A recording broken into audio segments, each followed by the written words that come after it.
Hi you hustlers, welcome back to the channel. I'm Candy, one half of Candy and Kelly, and we are trying to build this frugal homestead from scratch.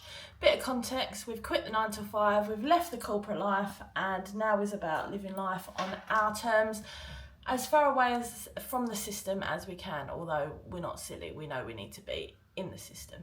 Anyway, so I'm just preparing some breakfast, some of our homegrown tomatoes from the triplets. They produce well already, and then we're gonna head off and run some errands. But today I did want to talk to you a little bit about how we're prepping for winter.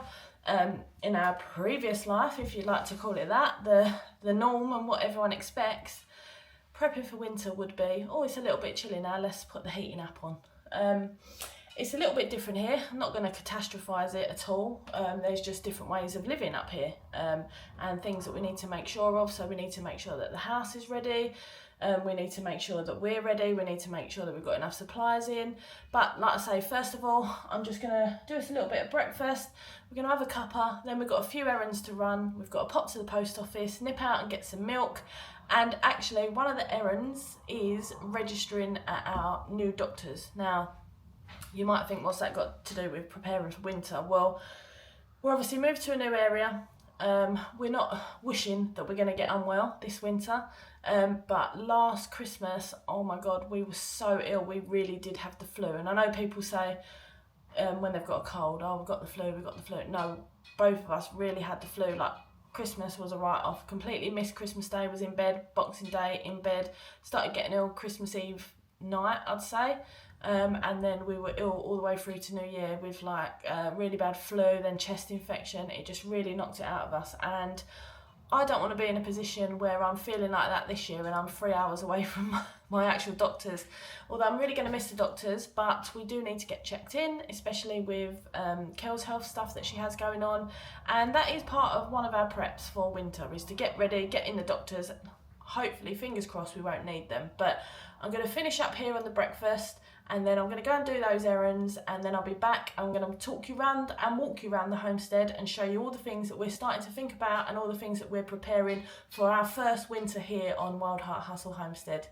See you in a bit.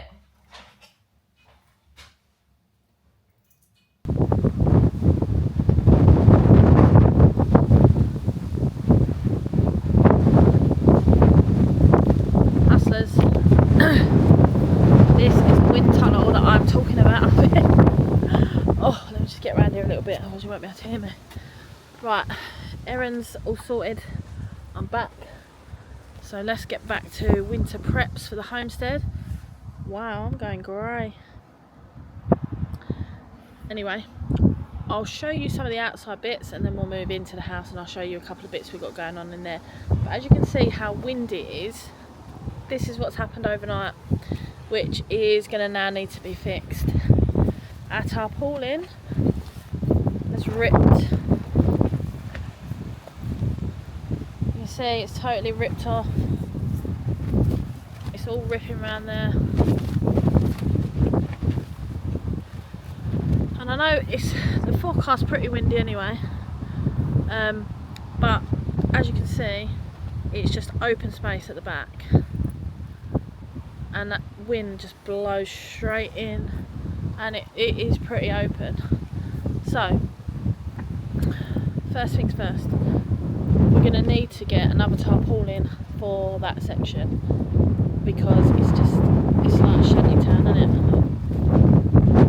Like I'm living in the slums, so we need to get that sorted. So that's one thing that's definitely on our list. I know I keep banging on about the fence, but I'm probably buzzing. That's coming. Hopefully you can hear me. I'm just going to show you where that fence is going. Not necessarily winter prep, however it will hopefully break up the wind. So we've obviously, you can see across the road there, coming straight off that field as well. Right, apologies about the wind, I'm just going to do this bit quickly. The fence is going from here on the front to across there. Car will end up being in the front garden a bit. So we've got our new gates, and then fence panels, and then a gate. Right. The reason why the fence is part of the winter preps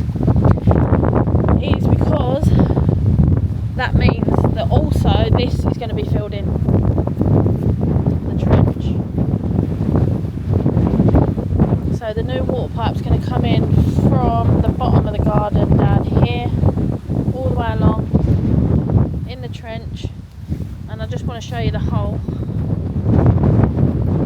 It's still open. There's the fix that the plumbers did. Can you see? Let me show you. There. That little bit there. And obviously it's all opened up. Goes all the way around. So when the fence gets done, the fence will be done. I'm not even going to bother trying to show it here. The fence will be done, all the water pipe will be in, and this trench will be filled in. Because, quite frankly, I don't want the water pipes to burst over the winter, so that's a real necessity for us. Second bit that I'll just show you. Obviously, you know we've got our log burner. This is where we're going to have our log store. This is the original outdoor toilet on this property, which we ripped out when we moved in, and that was where there was an old like shed that had collapsed, so you can see a bit of the base here. We are going to hopefully build onto that again. I'll just show you. Let me unhook it so you can see the sort of space we've got. Now, we've cleared it out as much as we can right now. Let's have a look. So, that's going to be where we store our logs.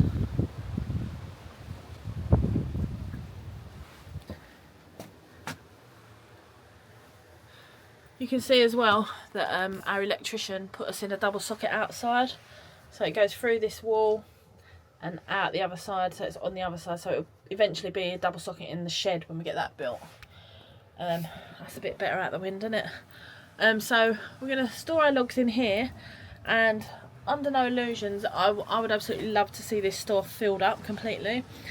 It's not going to be. I think we haven't got our logs yet, purely because we just want to get the fence done, and the water pipe, which has been done in a few weeks, and like the money is getting a bit tight for our projects. So I mean, I don't want to cut it to the wire and then the fence, like something breaks or something comes in a bit more expensive, and then we've spent extra money on logs. So we definitely will have logs, but I just want to keep a little bit in the bank as a little buffer until we get this fence sorted out. And even if it means we get a smaller amount of logs this year and we focus on the electric radiators that we've got, I know it's going to be more expensive, but just as we're settling in, I think we need to figure out what works for us. And on the subject of the electric radiators, I've spoken about them quite a bit before when we were doing the renovation. They're not storage heaters or anything like that. They're proper electric radiators, and you can have an app, and I'll show you them. When we go inside, I'll show you what we're doing with them. I'll be completely honest, and this is really bad of me, I've not tested them or checked them. I've got the booklet. I need to make sure that they work at least. So that's one of our tasks as well. So yeah, this is a log store, but it's getting a little bit chilly. So let's head back in the house, and I will show you all the stuff we've got going on indoors in terms of what we need to sort out for the winter, really. So we need to get our bum in gear a little bit.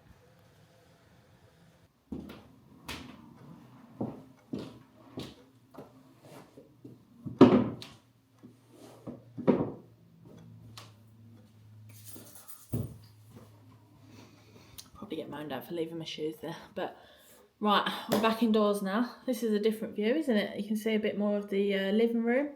As you can see, little Fizzy is just there. She's come to sit with us. Now, there's a few bits that I want to show you in this room. We've obviously got the fire, which I'll show you in a bit. We've got the electric heaters and electric radiators, which I want to show you as well. And also some paraffin lamps. So those are main components, really, of our winter preps for indoors. A couple of things that we have noticed is the windows potentially a little bit ropey. So I've noticed if I'm sitting over that side of the room and there is a gale kind of blowing from the front, then there is a little bit of a breeze that comes in under the windows. And I think, you know, it's an old house. I don't particularly feel that it was looked after properly anyway. The previous owners were elderly, I believe. So yeah, so there's a lot of things that are going to be long-term goals, which we just don't have the finances for at the moment. Like, I mean, I would love to get new front door, new back door, all new windows, new window frames, which I think it's like a couple of the windows have popped, and we've been talking about kind of replacing the actual pane. But I do think longer term, and we're planning on being here for the foreseeable, like for the rest of our lives essentially, then I think it wouldn't harm us to get all the windows done at some point, but that is just like way off into the future. So I don't know how it's going to work for us this year. Obviously we bought the place in Feb, but we was not in the house. It was very, very cold. I'm sure you remember all the videos with me and my woolly hat, my jumpers, my t-shirts, my hoodies and jackets, but we were living in the van, and my dad's motorhome Bunty that had all heating in it. And if you remember Vera, God bless Vera, she had a Truma boiler in it, so we had the full heat in there when we needed it as well. So this is the first time and first year obviously that we're living through a winter here. We've been told it gets particularly cold up here, so we're just gonna prep for that. I mean, I guess that's probably another part of winter prep, not just the things that you can turn on and make warm and set light to get some warmth. I've mentioned all the bits outside, but we've also made sure that we've got all our winter stuffs now at the loft, ready for when we need it. We've also got teddy bear bedding should we need that at any point. Basically, we're not going to go cold. We're not particularly those type of people that are always chilly anyway. And even though in our last property we had gas central heating, like a combi boiler on the app and everything, just switch it on. Of course we had it on in the winter, but we're not the type to constantly have heat on all the time. So our plan is essentially, if we have guests, then I think we will use the radiators upstairs just to make it more comfortable for people.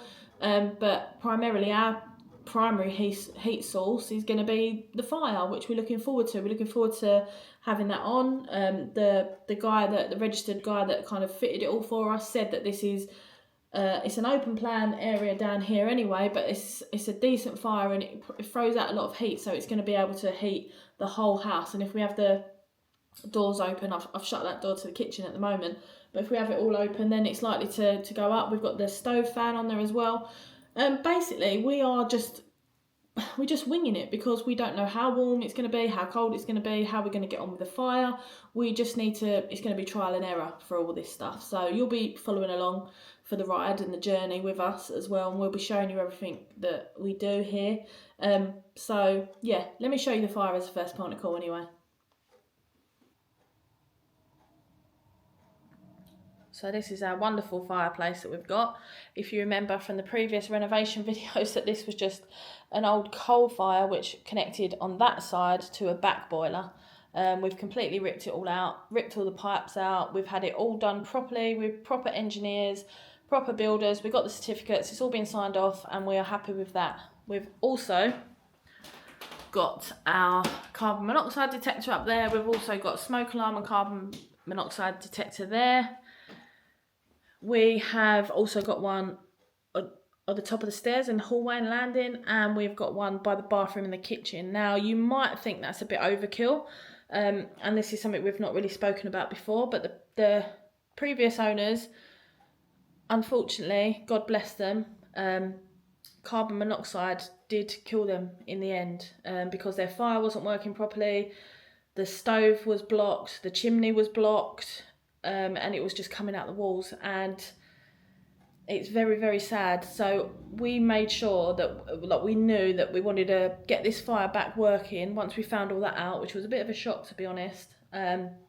We wanted it done properly, so we've had it done by the professionals. You know, like I say, it's been signed off, the certificate's done, the chimney's been swept, someone's been up on the roof and checked the chimney, that's all been emptied out, new cowls on top, we've got the carbon monoxide alarms. So we know we're going to be all right, but, you know, it just puts that little, well, definitely for me, just at the back of your mind that you just want to make sure that we're all good. But we know we are because it's been tested once they installed it. You might be able to see. Let me just get down here and show you. So there is a few little bits there. Let me open this. We've never had it on ourselves. You can hear that wind. Can you hear that wind roaring? So that's all coming down the chimney. And there's just a few bits of kindling where they checked, you know, if we had the right drawer, and if it was all okay and everything was functioning well, and checked it with the carbon monoxide alarm, and it was good as gold. So I'm going to shut that back up. We haven't got to a point where we've, like, there's been a couple of chilly days. Oh, it's been a couple of chilly days, but nowhere near the foot, like, when it's grey and raining, you do think, oh, should we put the fire on? But there's just no point in doing that, really. So, and in this little pot that's on the hearth, we've got our first little pot of kindling on the go. And they've showed us how to use it all, when to use the big logs, when to use the kindling to get it started and stuff like that. So, obviously, we know we need a lot more of that. There's our little tool station, so we can get the ash out, clean the fire, give it a dig around if we need to. And over here is our, we can try and get a better view of that. This is our indoor log storer. So this is just one set of logs that we've got when we do want to test it out. And you can see that there's the proper heat-proof gloves should we need it. And it seems like the girls have left us a little present there as well, one of their little catnip toys. So ideally, we obviously want that full for when we're in here. So the idea is we'd like to get to a point where we're seasoning our own logs, I'm sure, but these things take time, and setting up a homestead and living like that is not just going to happen overnight. So we are going to be ordering our logs in. They are going to be in the log store, but we were going to kind of, what we'd like to do is have them in the log store that are seasoned, then have another outdoor store at some point where we can start seasoning our own, and then they move into the log store to be seasoned even more. And the ones that are in here are just easy access for the fire, so that'll be we'll keep replenishing that from the stores that are outside. So that's the fireplace. I'm really excited about using the log burner for the first time. We've got the temperature gauge on it and the stove fan. So that's going to be really exciting. But let me show you some of our paraffin lamps. There's got one over here. So we've got one there. We bought this at an antiques place. We've got one there. We have got a tiny one, let me show you. Tiny one there. Hi, you good girl? You just chilling? Yeah? She's loving life, even though she looks like a grumpy cat. So, probably easier for me to show you on this smaller one. So this smaller one here, as you can see, it's got the paraffin. We've got the smokeless and odourless lamp oil. We've got a few bottles of that in the preps. We've gone around recently, we've filled up all the paraffin lamps.